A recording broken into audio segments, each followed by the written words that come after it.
Pido, hermanos, que me acompañen en sus Biblias a Gálatas capítulo 1. Vamos a leer 2 versículos del libro de la epístola a los Gálatas.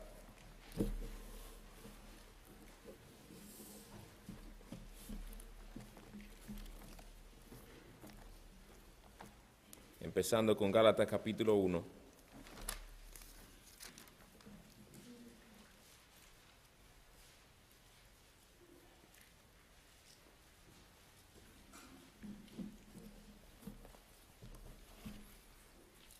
En el versículo 10 el apóstol Pablo dice: porque busco ahora el favor de los hombres o el de Dios, o me esfuerzo por agradar a los hombres. Si yo todavía estuviera tratando de agradar a los hombres, no sería siervo de Cristo. Capítulo 5, versículo 1.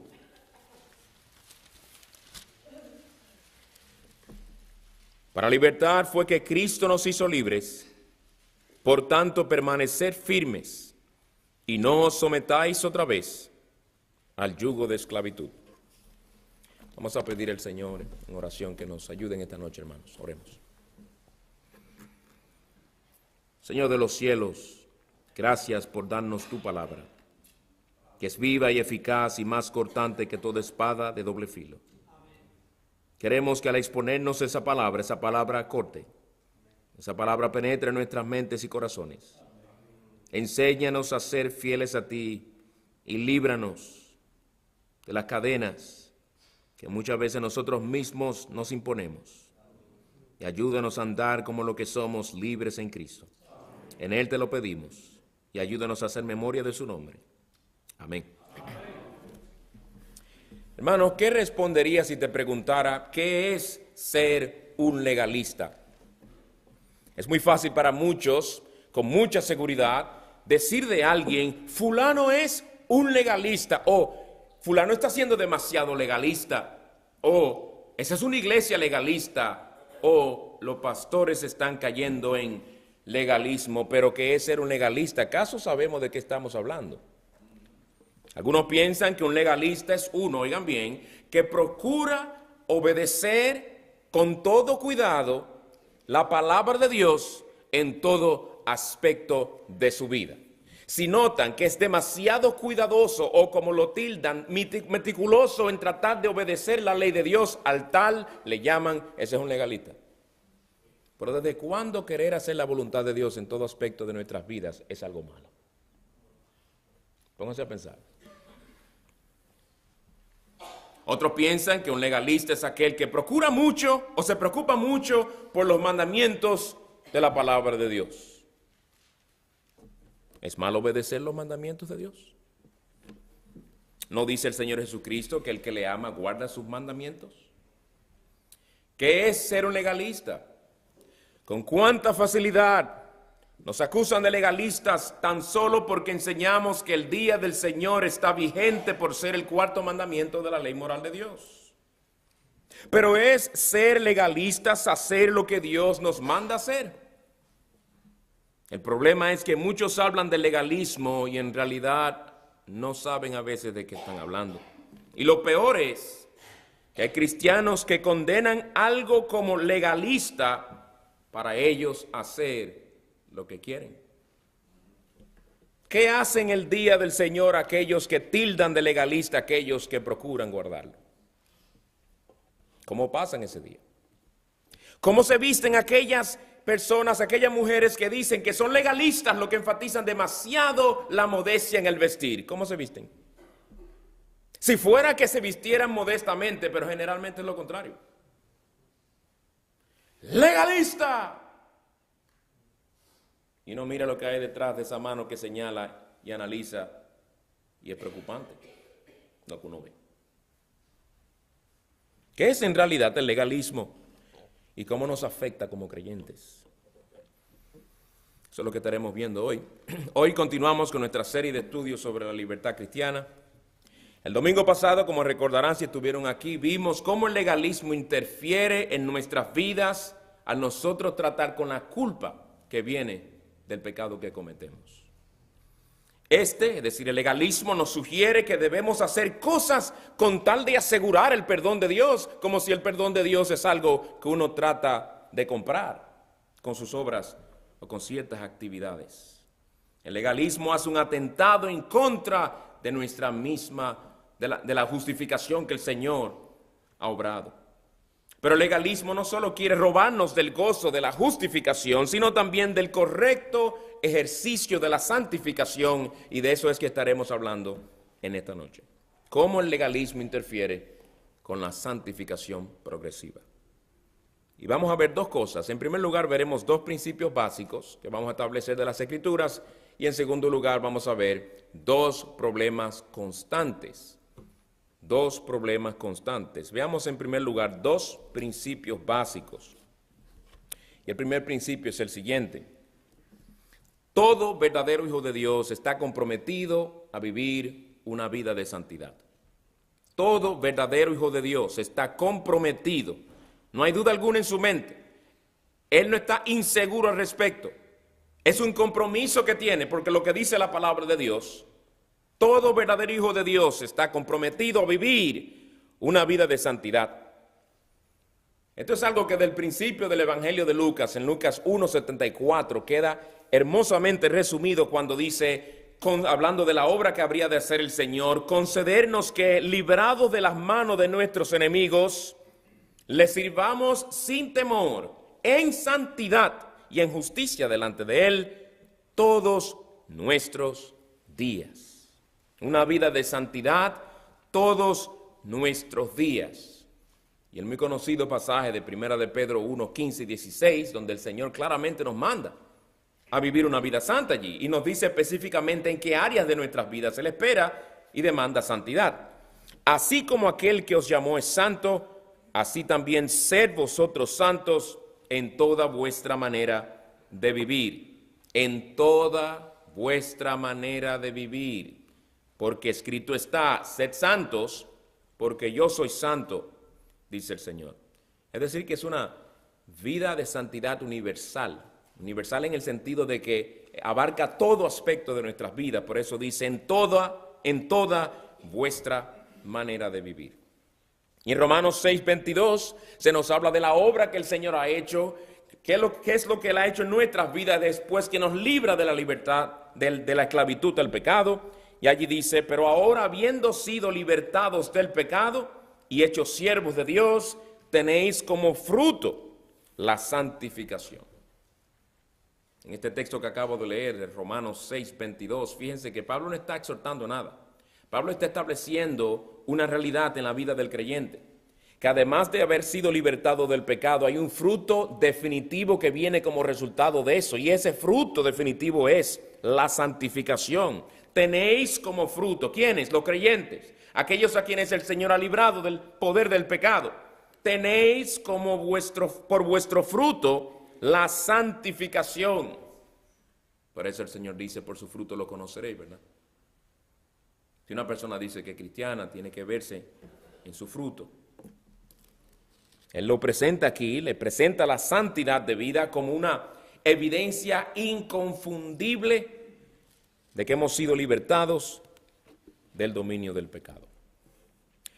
Otro pasaje también que nos prueba esta realidad de que el creyente está determinado a vivir una vida de santidad, que en el creyente se percibe santidad de vida, es primera de Juan 3, versículos 3 y 4, que paso a leer. Amados, ahora somos hijos de Dios y aún no se ha manifestado lo que habremos de ser. Pero sabemos que cuando Él se manifieste, seremos semejantes a Él, porque le veremos como Él es.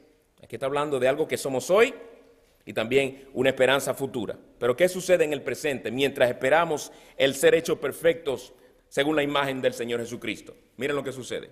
Y todo el que tiene esta esperanza puesta en Él, se purifica. Se purifica. ¿Crece en santidad? Se purifica así como Él es puro. Pues todos estos textos y más que podríamos citar, hermanos y amigos, forman la base de este primer principio que hemos declarado, que todo verdadero hijo de Dios está comprometido a vivir una vida de santidad en todo momento durante toda su vida. Es verdad que el progreso de esta vida en santidad varía de creyente en creyente. Es verdad que la diligencia con la cual un creyente se entrega a procurar esa santidad en su vida en dependencia de Dios, esa diligencia varía de creyente en creyente. Pero definitivamente todo verdadero creyente está comprometido a ello. No es un juego para el creyente verdadero, que si va a ser santo o no va a ser santo. El ser santo no es un asunto que se los deja lo que él de forma despectiva tilda de puritanos. Porque en la iglesia tenemos ciertos grupitos, tenemos los puritanos, tenemos los muy moderados y tenemos los que son un poco más liberales. Capítulo y versículo, dímelo. Dime capítulo y versículo, rápido, ¿dónde se encuentra eso en la Biblia? Sí, la Escritura habla de que no todos tenemos el mismo nivel de madurez. Hay algunos que están listos para consumir carne y otros están todavía en necesidad de leche. Hay diferentes niveles de espiritualidad y de crecimiento espiritual en la iglesia. Pero clase de cristianos, tengan cuidado. Todos somos, si son verdaderos cristianos, un fruto inevitable, un fruto que se va a ver va a haber un deseo sincero de crecer en santidad. Un deseo sincero de ser cada vez más santo y puro como el Señor Jesucristo es. Tanto así, hermanos, que nos podemos atrever a decir, sin temor, de que si alguno aquí reunido en esta noche dice que es un cristiano, pero no se preocupa por crecer en santidad, no muestra interés en su corazón de tratar con su pecado y vivir una vida de obediencia a la palabra de Dios en todo aspecto de su vida, tiene razón suficiente para dudar de la realidad de su conversión. Así de serio lo toma eso en la Escritura. Tiene toda razón para dudar si en verdad es un verdadero creyente. ¿Para qué? ¿Para que se quede ahí? No, para que trate delante del Señor con su problema. Para que se arrepienta de sus pecados y confíe en Cristo para ser salvo. Todo verdadero hijo de Dios está comprometido a vivir una vida de santidad. Ahora, en segundo lugar, el otro principio que queremos ver es el siguiente. La palabra de Cristo y la influencia poderosa de su Espíritu son los dos medios principales que Dios usa para que crezcamos o para hacernos crecer en santidad. La palabra de Cristo y la influencia santificadora de su Espíritu son los dos medios principales que Dios usa para hacernos crecer en santidad. Permítame abundar un poco sobre cada uno de estos dos medios que he mencionado. Empezando con la palabra de Cristo. La palabra de Cristo es el estándar suficiente que nos especifica cómo se vive la vida santa que Él demanda de nosotros. Oigan, ¿cuál es el estándar? La palabra de Cristo. Todo creyente está llamado a vivir una vida de santidad. Y todo verdadero creyente procurará siempre vivir esa vida de santidad. La pregunta es, ¿en base a qué podemos nosotros saber cómo es que esa vida de santidad se vive? ¿Según piensa aquel hermano? ¿Según piensa aquel otro? ¿Según piensan los pastores? No, hermanos. En base a lo que dice la palabra de Cristo. Tú quieres saber cómo ser santo y no caer en legalismo que dice la palabra del Señor. Hazlo. Y no inventes. Y no lo adornes. Y no le añadas lo que no está ahí. ¿Recuerdan lo que le dijo el Señor a los discípulos en la gran comisión? Toda autoridad me ha sido dada en el cielo y en la tierra. Id pues y haced discípulos de todas las naciones. Oigan ahora. Enseñándoles a guardar todo lo que os he mandado. Cuando se conviertan, enséñenle a ellos a guardar todo lo que yo les mandé a ustedes. Ustedes ven que el Señor no tiene temor en hablar de mandamientos. Que le enseñen a los discípulos lo que yo les he mandado a ustedes. Cuando la gente oye mandamientos, inmediatamente piensa en legalismo. Piensa en legalismo. Pero es que el Señor tiene autoridad sobre nosotros, Él tiene derecho a mandarnos. Él tiene autoridad para mandarnos y nos manda. Lo que define cómo luce una vida de santidad es la palabra de Cristo. Por eso Él dice en Juan 14:21, el que tiene mis mandamientos y los guarda, ese es el que me ama. Y el que me ama será amado por mi Padre, y yo le amaré y me manifestaré a él. ¿Cuántos no hablan de que aman a Cristo? Como uno oye a personas hablar de otros, sí, fulano ama a Cristo. Yo espero que cuando dicen fulano ama a Cristo es porque ven que fulano obedece a Cristo. Porque si es que ven que fulano se emociona mucho cuando canta, si ven que fulano siempre está dispuesto a tocar la guitarra, si es que fulano siempre está dispuesto a ir en viaje para ayudar a gente, momentito, mídalo principalmente por si obedece a Cristo o no. Porque si ese mismo individuo que canta con mucha alegría, le encanta tocar su instrumento, porque él dice que tiene talento para eso y le gusta ir de viaje a ayudar gente, a la misma vez es un iracundo, es el patrón de su vida, es un mentiroso, es un individuo fresco con el sexo opuesto, es un individuo que tiene un mal testimonio en su trabajo, es un individuo que maltrata a su mujer. Señores, vamos a ver qué es lo que está pasando. El amor a Cristo de él se ve en su manera de vivir, no en su manera de tocar, en su manera de expresarse cuando canta. Mis ovejas oyen mi voz y yo las conozco y me siguen. Juan 10:27. Quiero aclarar, hermanos, que cuando digo que la palabra de Cristo es uno de los medios principales que se nos ha dado para crecer en santidad, no me refiero que únicamente las palabras del Señor Jesucristo, el Hijo de Dios, la segunda persona de la Trinidad, que se encuentran en alguna de nuestras versiones en rojo, es lo único que necesitamos. Yo no dije eso. Estoy hablando de la palabra de Dios.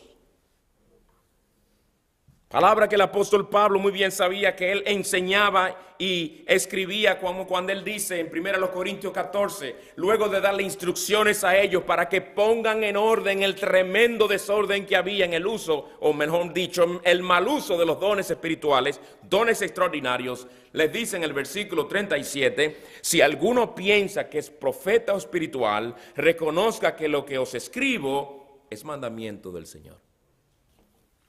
Pero yo lo siento, Pablo, el asunto es que en el momento yo sentí algo y yo comencé a hablar. Dice, ponte en orden, organízate, que uno interprete, que se mantenga el orden que Dios quiere, porque Dios no es un Dios de confusión, sino de orden. Y déjeme decirle algo, lo que yo le estoy diciendo a ustedes viene del Señor.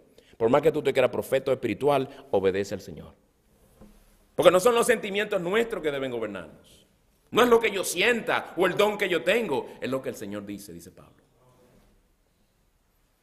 Hermanos, es la palabra de Dios la que nos enseña qué es ser santo. No se nos deja inventarnos a nosotros lo que es ser santo. ¿Qué es ser santo? En nuestra manera de vestir, en nuestra manera de pensar sobre el trabajo, en nuestra manera de relacionarnos con nuestra esposa, el esposo, con nuestros hijos, con nuestros hermanos en Cristo, nuestros compañeros de trabajo, cómo usamos nuestros bienes, nuestro dinero. En todo ello, todas las instrucciones, mandamientos, exhortaciones, principios y aún ejemplos que tenemos en las Escrituras, todos nos están diciendo, por medio de ellos el Señor nos dice, he aquí como yo quiero que tú vivas la vida de santidad que yo requiero de ti. Es así que luce. La palabra de Dios es nuestra norma de conducta. Pero además el Espíritu Santo es el que nos capacita en nuestra santificación progresiva. Nosotros jamás podremos crecer en santidad aplicando la palabra de Cristo a nuestras propias vidas sin la influencia poderosa del Espíritu Santo. Él es el que nos santifica por medio de la palabra. Santifícalos por tu verdad, tu palabra es verdad. Pero es el Espíritu Santo que nos santifica. Por eso en Romanos, vayan allí conmigo, Romanos capítulo 8.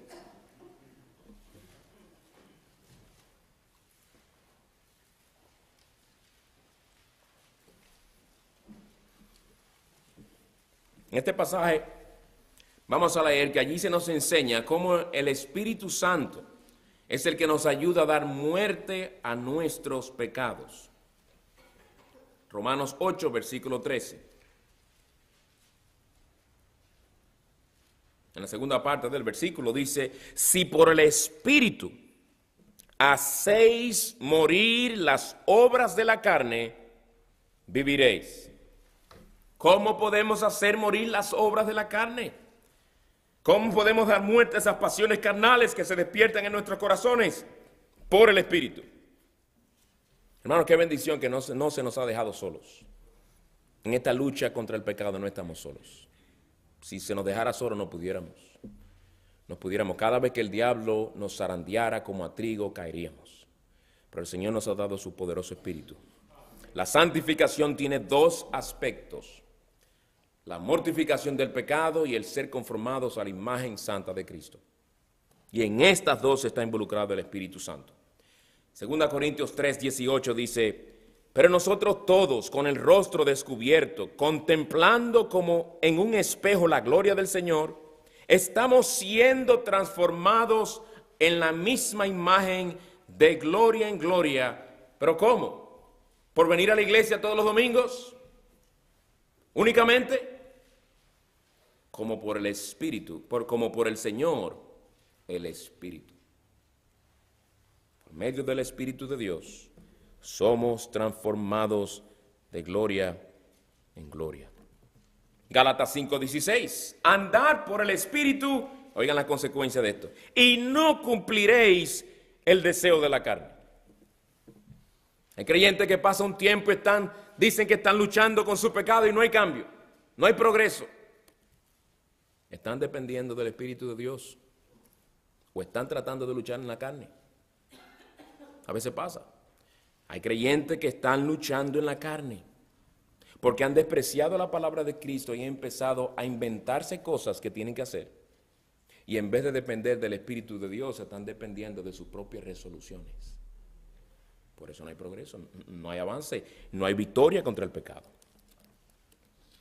Bien, estos son los dos principios básicos que todo verdadero creyente, todo verdadero hijo de Dios está comprometido a vivir: una vida de santidad, y dos, que la palabra de Cristo y las influencias del Espíritu, la influencia santificadora del Espíritu Santo, son los dos medios principales que el Señor usa para hacernos crecer en santidad. Veamos ahora dos problemas constantes, y estos dos problemas atacan directamente estos dos principios que acabamos de ver. Dos problemas constantes, y cuando digo constantes me refiero al hecho de que a lo largo de nuestras vidas como creyentes vamos a tener que enfrentar estos dos problemas. No en todo creyente se manifestarán de la misma manera, no será todos los días de su vida, pero será algo constante. Los dos problemas que siempre tendremos que enfrentar vienen de hecho del legalismo, Al legalismo no le gustan estos dos principios. Cada vez que un creyente se propone ser más santo en todo aspecto de su vida, corre el riesgo de ser atacado por el legalismo. ¿Cuáles son estos dos problemas? En primer lugar, el legalismo procura quitarnos nuestra libertad cristiana, sugiriéndonos que tenemos que añadirle a la palabra de Cristo si en verdad queremos vivir una vida santa. Tenemos que añadirle a la palabra de Cristo si en verdad queremos vivir una vida santa. Y veamos dos ejemplos de esto en el Nuevo Testamento, de cómo el legalismo funciona en este sentido, viendo el caso de los fariseos por un lado y el caso de aquellos falsos maestros que se infiltraron en la iglesia de Colosa. Veamos primero los fariseos, que estos son el legalismo encarnado, son los fariseos. Los fariseos, cuyo nombre significa los separados, eran hombres quienes creían que se creían ser los más santos y los que más sabían de cómo realmente se vive una vida santa. Ellos veían los 10 mandamientos como una buena norma de conducta dada por Dios, pero una que no era suficiente para detallar muchos de los aspectos de nuestras vidas en lo que debemos ser santos. Por lo tanto, ellos se tomaron la osadísima libertad de añadirle otros mandamientos a los 10 mandamientos con tal de que estos 10 mandamientos pudieran abarcar todo aspecto de la vida de aquel que teme al Señor. Es decir, una ayudadita a los 10 mandamientos porque no están muy claros y no son muy detallados ni específicos en muchas áreas. Ellos inventaron cientos de leyes para mejorar la ley de Dios. Por ejemplo, ellos tomaron el cuarto mandamiento: acuérdate del día de reposo para santificarlo, no harás en él obra alguna. Tomaron este mandamiento y ellos decidieron explicar lo que sería, lo que debería considerarse como trabajo cuando dice no harás obra alguna. ¿De qué obra habla? Bueno, ellos se tomaron la libertad para especificar cuáles son aquellas obras que se prohíben allí y salieron, hermanos, con leyes absolutamente ridículas para ayudar al pueblo a entender qué era lo que debían hacer en cuanto a este mandamiento. Porque de otra manera estarían pecando. Un ejemplo contemporáneo de una situación similar es, no sé si lo han visto, los ascensores del sábado que hay en algunos hospitales, que son ascensores para judíos. Porque a los judíos se les prohíbe el hacer funcionar interruptores eléctricos en el día de reposo. Claro, esa es una ley nueva de los fariseos modernos, porque en aquel entonces no había electricidad. Esos ascensores, tengo entendido, yo he visto uno, no lo he visto funcionando, en el hospital de Inglewood, se para uno y el ascensor abre solo, no hay que tocar botón. Eso sería pecado.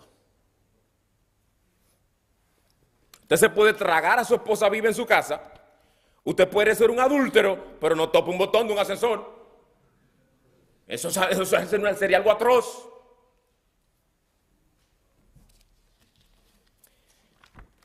El colmo de la hipocresía religiosa. Ahora, si fuera que ellos hubieran escrito un comentario sobre el cuarto mandamiento, y ellos escribían, tiene un comentario muy conocido, sobre el cuarto mandamiento, y explicaran y trataran de animar al pueblo a obedecer lo que sea, pero el problema fue que al pasar los años, todo lo que los fariseos le añadían a la ley de Dios, oigan esto, llegaron a verlo al mismo nivel que a la ley de Dios. Lo que ellos añadían, subió al mismo nivel de la ley de Dios. Y veamos un ejemplo de ello en Marcos capítulo 2. Vayan conmigo allí. Marcos capítulo 2.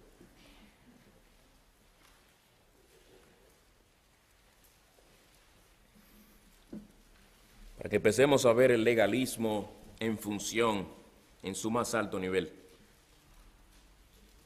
Marcos capítulo 2. Cuando una persona violaba una de sus leyes, ellos pensaban que esta persona estaba quebrantando la ley de Dios. El Señor va pasando con sus discípulos un día de reposo por un campo, por unos sembrados, y tenían hambre, y ellos empiezan a hacer algo para mitigar esa hambre, y ahí estaban los fariseos acechándolos para condenarlos, y reaccionan. Versículo 23. Y aconteció que en un día de reposo Jesús pasaba por los sembrados y sus discípulos, mientras se abrían paso, comenzaron a arrancar espigas. Entonces los fariseos le decían: mira, ¿por qué hacen lo que no es lícito en el día de reposo? ¿Por qué no? Pero ¿por qué hacen lo que es prohibido en el día de reposo? Le preguntan ellos al Señor. Los fariseos habían elevado sus propios mandamientos y los habían puesto a la par con los mandamientos de Dios. Porque, hermanos, ¿dónde dice la Escritura que arrancarle a un árbol o a una planta su fruto es una violación del día de reposo? Eso lo inventaron ellos. Pero los fariseos habían determinado que hacer eso era ilícito. Y miren cómo reaccionan inmediatamente. En este pasaje ellos dicen que por los discípulos hacer esto estaban haciendo lo prohibido, que era pecado lo que estaban haciendo. Ahora, lo que es peor es, en algunos de los casos, ellos parecen darle más peso a sus propios mandamientos que a los mandamientos de Dios. Y permítanme leerle este pasaje, en Mateo 15.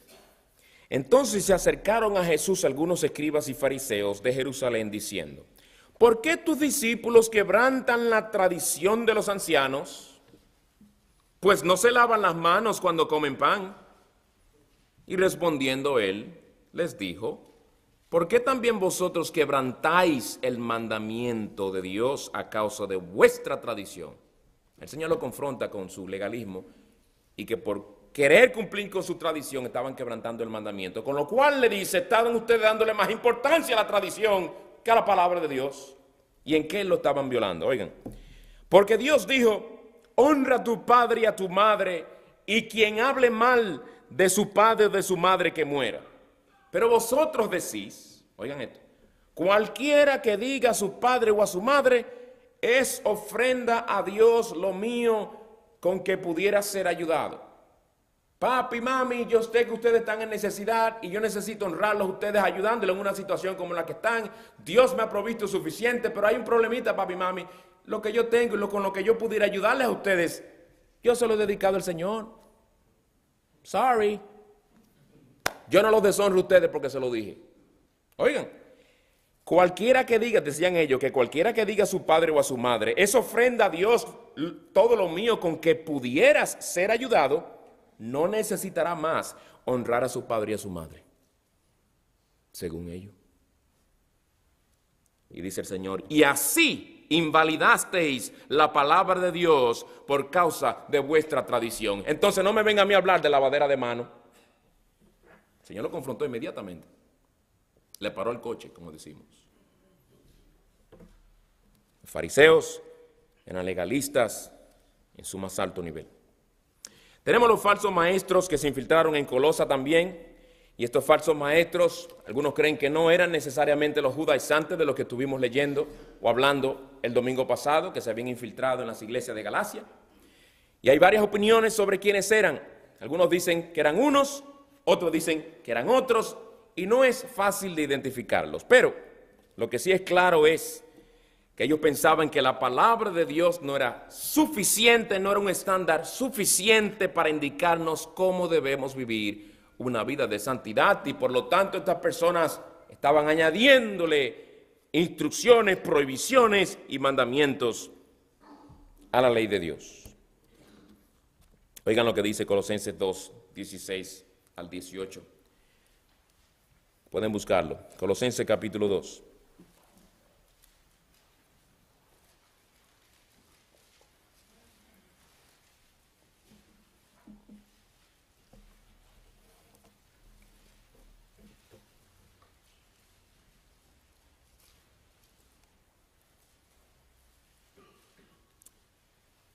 Las cosas que Pablo va a mencionar aquí con respecto a las cuales él no quería que nadie se constituyera juez de ellos, son cosas que encajan bajo la ley ceremonial y tienen que ver con asuntos festivos.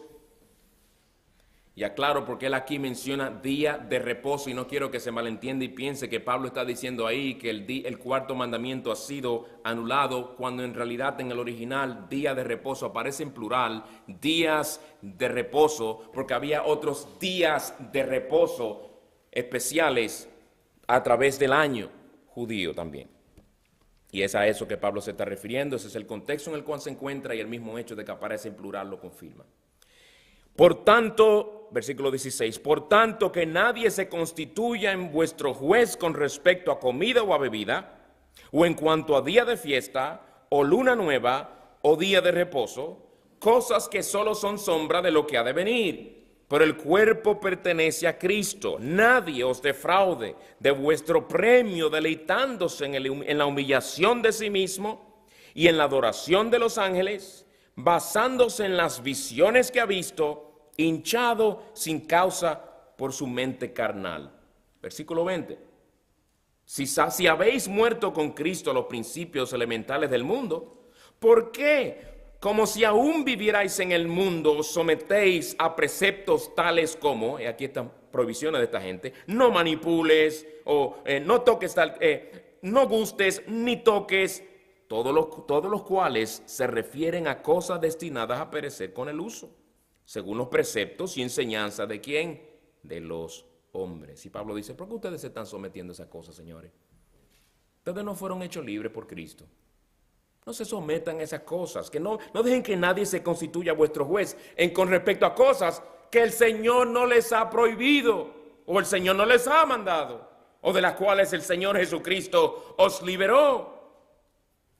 Y para que entienda mejor, le dice en el versículo 23, tales cosas tienen a la verdad la apariencia de sabiduría en una religión humana, en la humillación de sí mismo y en el trato severo del cuerpo, pero carecen de valor alguno contra los apetitos de la carne. Dice Pablo, ninguna de esas cosas os ayudarán ustedes a tratar con las corrupciones de vuestro corazón. Ninguna de esas cosas, por más que parezcan ser cosas que muestran un trato severo para con el cuerpo, por más que digan estas personas, arrodíllate y mantente horas arrodillado ahí como una promesa, Dios no te ha demandado tal cosa. Dios no te ha mandado en ninguna parte de la palabra a caminar de rodillas al revés hacia cierta iglesia. Ustedes saben de algunos de qué yo estoy hablando. En algunos de nuestros pueblos, cierta religión requiere esas cosas. Promesas y promesas, con la esperanza de que ganarán el favor de Dios. Dice Pablo, no te sometes a cosas que Dios no te la está demandando. Y ninguna de esas cosas santifican. Hermanos, la iglesia de Cristo todavía tiene legalistas, no se confundan. Legalistas que se imponen a sí mismos cosas que Dios no demanda. Y lo peor es que se la imponen a los demás. Y si no ven a los demás hacer esas cosas, los condenan por ellas. Los condenan. Y al igual que en otras cosas, nosotros tenemos que decir, cuando oímos esas cosas, ¿qué dice la palabra de Dios? ¿Qué dice la palabra de Dios? ¿Qué dice? Por ejemplo, en Efesios 5:18 tenemos el mandato, que es la prohibición que dice, no os embriaguéis con vino, no os embriaguéis con vino, no os emborrachéis con vino, en lo cual hay disolución. Como vemos en este texto, la Biblia prohíbe el emborracharse. Él no quiere que usemos ninguna bebida alcohólica al punto tal de que nos atrofie el uso correcto de nuestras mentes y de nuestras facultades físicas. Emborracharse es pecado cualquiera que sea el contexto en el cual se cometa. Por más que la gente lo disfrute y le guste hablar con mucha gloria del humo que se dieron, de la emborrachada que se dieron, no importa cuánto lo disfruten. El Señor dice, no os embriaguéis con vino. Pero los legalistas hacen lo siguiente, dicen ellos. La Biblia condena al que nos emborrachemos, por lo tanto, para estar seguros de que nunca nos emborrachemos, el creyente no debe consumir ninguna bebida que contenga alcohol. Si lo hace, peca. Eso dice el legalista. ¿Ven cómo saltan de una cosa a otra? Que la Biblia no prohíbe completamente. El texto no dice, no bebáis vino, porque si es por eso el Señor pecó. Y muchos otros siervos de Dios pecaron, ¿verdad? Pero la realidad es que el legalista se va más allá de lo que la Biblia dice. Dice más de lo que la Biblia dice. Dice, el que bebe, peca. Otro asunto es, nosotros sabemos que la gran mayoría de las películas que salen de Hollywood contienen imágenes y actos inmorales, mucha fornicación, generalmente hablando. Además, muchas de las películas predican filosofías humanistas, el feminismo, el marxismo y otras filosofías ateas que han ido carcomiéndose los fundamentos sobre los cuales fue establecida esta nación. ¿Es así? Por tal razón, algunos han llegado a prohibir ir al cine. No es nuevo, eso se ha sabido a lo largo de los años. Y para ellos, si un creyente quiere andar en santidad, no debe ir al cine. Y un creyente santo, entre otras cosas, es aquel que no va al cine. Uno entiende por qué la sobrereacción, señores, porque eso está podrido allá afuera. Esas películas, solamente los avances, es putrefacción moral lo que se ve. ¿Okay? Y ellos saben que eso vende porque en los avances le ponen una escena en fracciones de segundo para decirle al que la va a querer ver la película, y hay acción.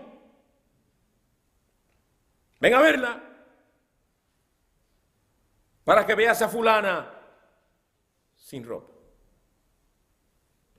Hace muchos años yo hice el comentario leía una entrevista que le hicieron a una actriz famosa y le preguntaba a la persona que hacía la entrevista, ven acá, si ustedes quieren mostrar en una película que hubo un adulterio, ¿por qué necesariamente ustedes tienen que mostrar a dos personas cometiendo ese adulterio? ¿Por qué no ponen que entraron a un lugar y cerraron la puerta y ahí quedó? Dice ella, pero eso sería como comerse un hamburger sin carne. ¿Qué conciencia? Esa es la actriz. La actriz. Para los que ven las películas, para ellos sería comerse un hamburger sin carne. Tienen que ver la fornicación. Uno entiende la sobrereacción de los legalistas. Porque es verdad que Hollywood es una fábrica de pecado. Bueno, ellos razonan de la siguiente manera en base a esa realidad.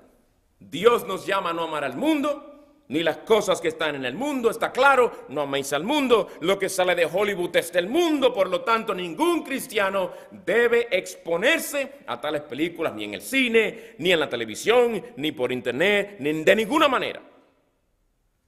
Esa es la mejor manera de guardarse puro del mundo. Y un creyente santo es aquel que no pisa un cine, es aquel que no ve películas, es aquel que ni tiene televisión.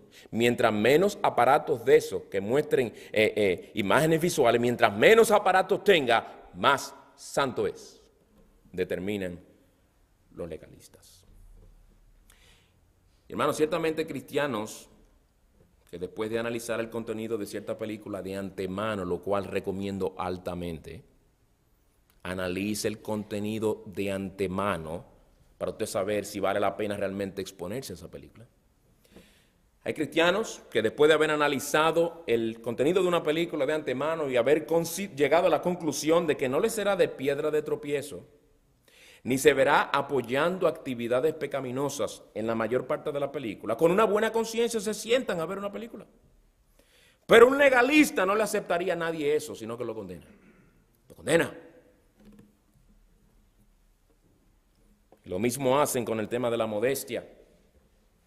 Pero antes de mencionar el tema de la modestia, que sí hay muchos que aún en legalismo caen en este asunto, sobre el asunto de la modestia, empiezan a legislar en cuanto a medidas específicas, etcétera. Quiero aclarar algo porque no quiero tampoco que se entienda que estamos yendo una hora del otro lado diciendo, eso es legalismo, le están enfatizando la manera en que una mujer debe vestirse. No, déjeme aclarar algo. Dios exige que nos vistamos con modestia y pudor. Como se lo dije en el primer estudio de esta serie, el asunto de la modestia no es un asunto de libertad cristiana, sino un asunto de moralidad. Oigan bien, que quede grabado eso bien en la mente nuestra. Lo dice con toda claridad, asimismo, que las mujeres se vistan con ropa decorosa, con pudor y modestia. ¿Quién lo dijo? Primera Timoteo 2:9, el Señor lo dijo.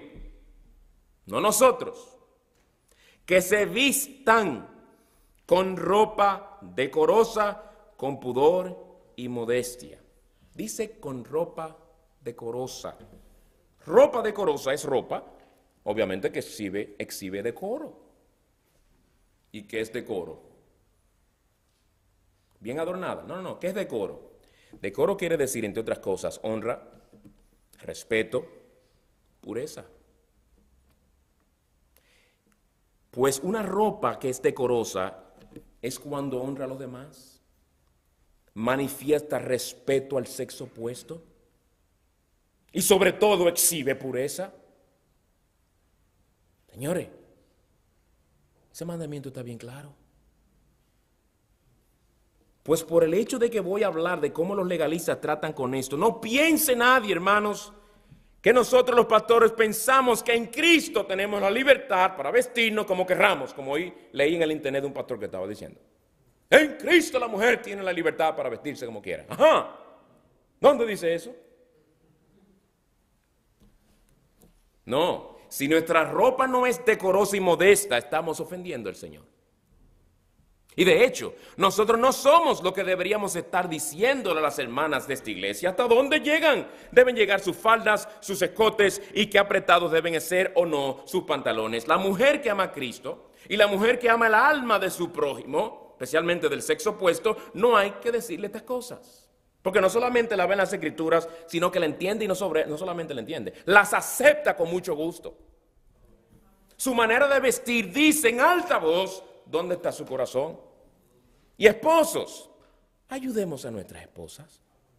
A veces ya no es deliberadamente, pero a veces no se dan cuenta de ciertas cosas. Entonces ayudémoslas.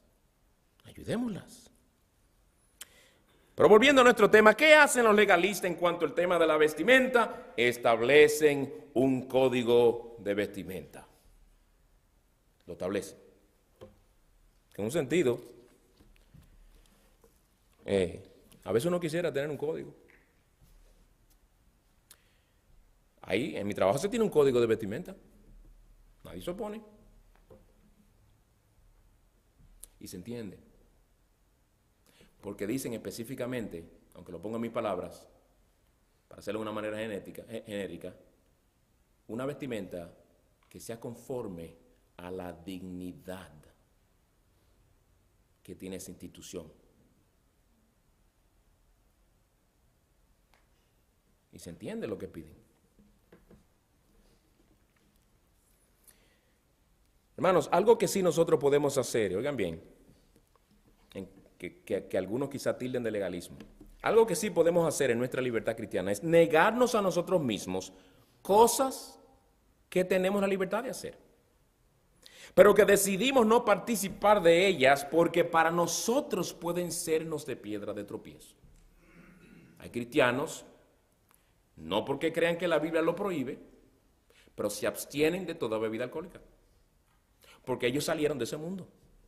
Y ellos saben que con tan solo oler un poquito de ese alcohol se puede encender deseos y pueden pasársele la mano, y para evitar eso, mejor se abstienen de lo que ellos tendrían la libertad de hacer, pero que para ellos puede ser peligroso.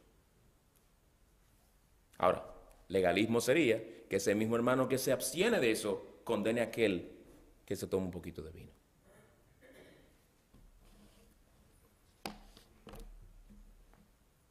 Yo conozco hermanos también, especialmente jóvenes, que prefieren no tener televisión.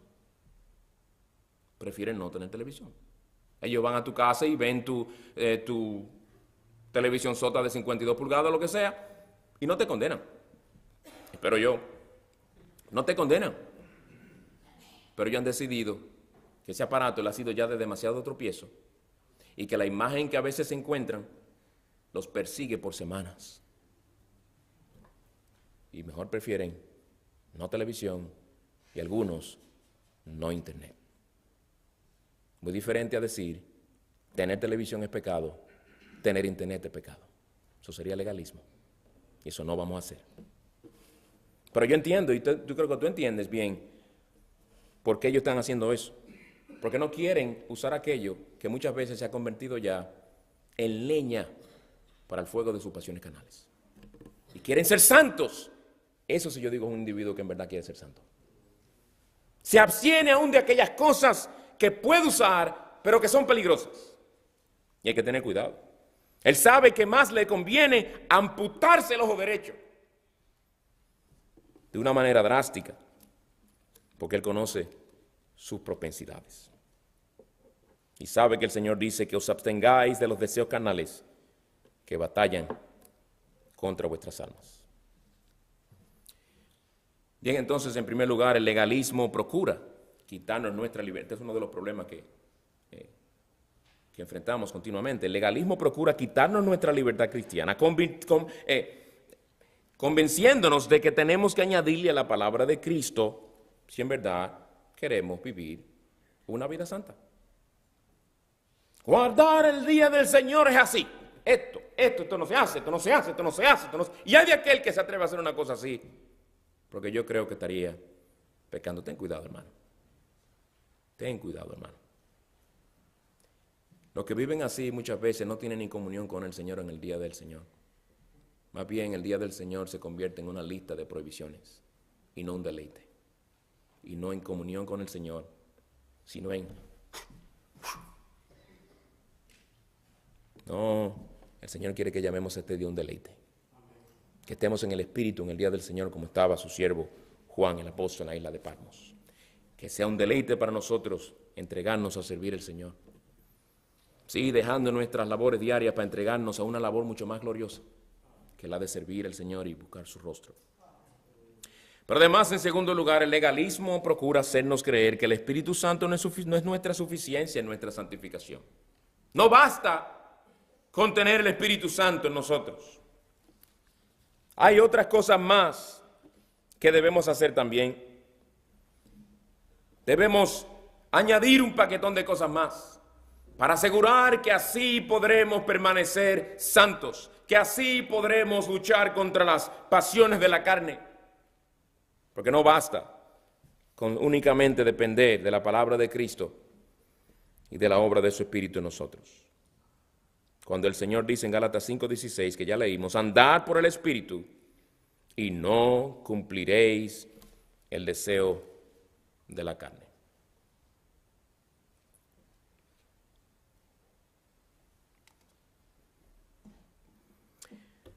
Pues hermanos, hemos visto dos principios básicos y en segundo lugar dos problemas constantes. En un estudio anterior vimos la realidad y el peligro del libertinaje y lo condenamos. Porque la Biblia condena el libertinaje, condena el usar la libertad cristiana como pretexto para la carne. Y espero que ninguno de nosotros jamás se atreva a hacer un uso carnal de su libertad cristiana. ¿Por qué del otro enemigo de la libertad cristiana que hemos estado estudiando? Ya vimos el domingo pasado que tú y yo a veces caemos en el legalismo a la hora de tratar con nuestra culpa delante del Señor. Y nos imponemos cosas que el Señor no nos ha impuesto. Y nos ponemos a hacer cosas antes de venir al Señor a pedir perdón o creyendo que en base a esas cosas seremos, entre comillas, más perdonados que si no lo hiciéramos. Y ahora vemos en esta noche cómo los legalistas le añaden a la ley de Dios y cómo consideran sus propias leyes al mismo nivel de la palabra de Dios. Y hermanos, no nos confundamos. El legalismo no es únicamente algo de lo cual los fariseos eran culpables, sino que en este sentido cualquiera de nosotros puede convertirse en un legalista para con uno mismo y para con los demás. Para con uno mismo y para con los demás. ¿Y cuál fue el texto que leímos al principio? Donde el Señor nos dice, que fue el mismo texto que usamos la semana pasada, en Gálatas 5, versículo 1, para libertad fue que Cristo nos hizo libres. Por tanto, permanecer firmes y no os sometáis otra vez al yugo de esclavitud. Pues te pregunto, hermano, a la luz de lo que hemos estudiado, ¿eres tú un legalista? Quizás no un legalista con los hermanos, donde tú crees que hay cosas que ellos deberían hacer que en tu opinión no hacen, que no están en las Escrituras, pero que tú te has impuesto a ti mismo y las exiges de los demás y condenas a tus hermanos porque lo hacen o no lo hacen.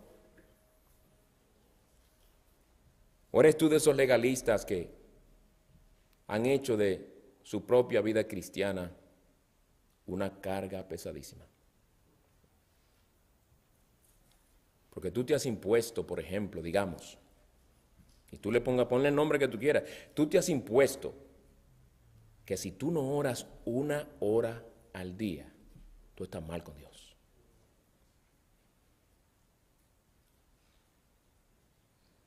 Que si tú no lees más de media hora la Escritura, tú estás mal con Dios. Y cargas la culpa.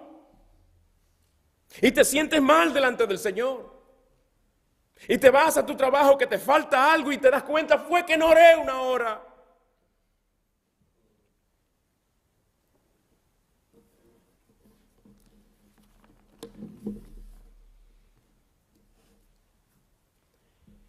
Cualquier otra cosa que tú te impongas, el Señor te ha dicho que vengas a Él y Él te ha quitado el yugo de tu pecado y Él te ha libertado del yugo de la esclavitud a los hombres también. No te hagas esclavo de tus propias exigencias que el Señor no te ha hecho. Porque en última instancia, ¿saben lo que son todas esas cosas? Ese deseo secreto que todavía hay en ti de ganarte el favor de Dios. estás menospreciando la obra de la justificación por la fe. Estás queriendo ganarte el favor de Dios por tus propias obras. ¿Te has impuesto tú algunas de esas cosas que leíamos en Colosenses, que son manifestaciones o humillación del cuerpo?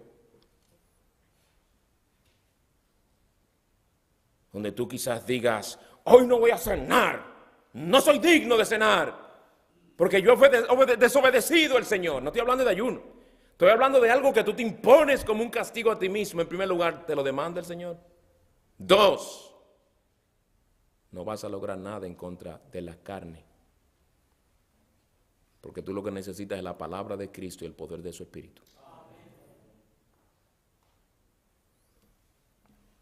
Y quizás mucha de la culpa que tú cargas si eres un legalista para contigo mismo, puede que mucha de la culpa con la cual tú arrastras, que ni te permite deleitarte en el Señor, es culpa por violación, infracción de mandamientos autoimpuestos o prohibiciones autoimpuestas por ti mismo que tú has subido al nivel de la palabra de Dios.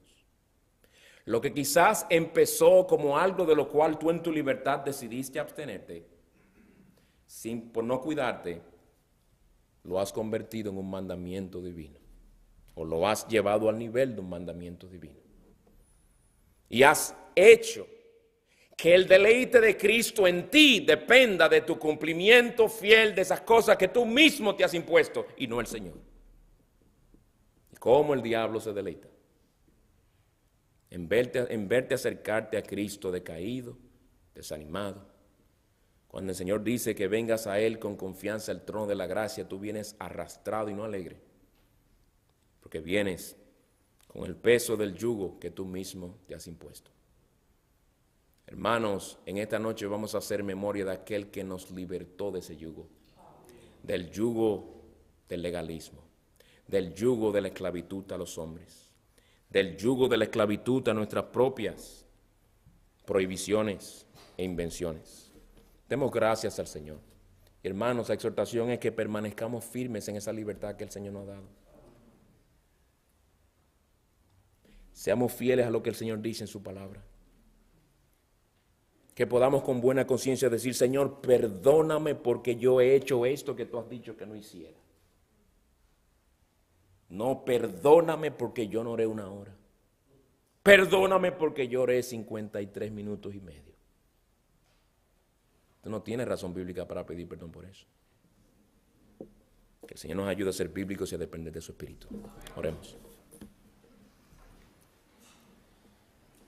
Señor, gracias te damos por nuestro Señor Jesucristo, porque nos ha dicho que vengamos a Él y Él nos hará descansar. Perdónanos, porque después de haber sido librados del yugo del pecado, y aún del yugo de la esclavitud a los hombres, nos hemos vuelto a poner ese yugo innecesariamente. Y antes éramos de los que andaban cargados y cansados y tú los habías hecho descansar, y hoy todavía estamos cansados y cargados porque nos hemos impuesto cosas que tú no nos impones, y hoy vemos las consecuencias. Te pedimos que tú nos des una mente clara y bíblica, una mente entendida en cuanto a lo que tú demandas en tu palabra, que seamos santos según tú defines la santidad en tu palabra, y no santos según lo que nosotros definimos en nuestra opinión personal. Señor de los cielos, ayúdanos a ser fieles a tu palabra y a depender del poder de tu Espíritu para dar muerte a nuestros pecados, para ser santos porque tú eres santo, para que nosotros, mientras esperamos la bienaventurada glorificación en los cielos, que con esta esperanza vayamos purificándonos como tú eres puro. No nos desampares, oh Señor. Te damos gracias por nuestro Salvador y que hagamos memoria de Él hoy, con fe en Él y en una manera que sea digna de Él. En Él te lo pedimos. Amén.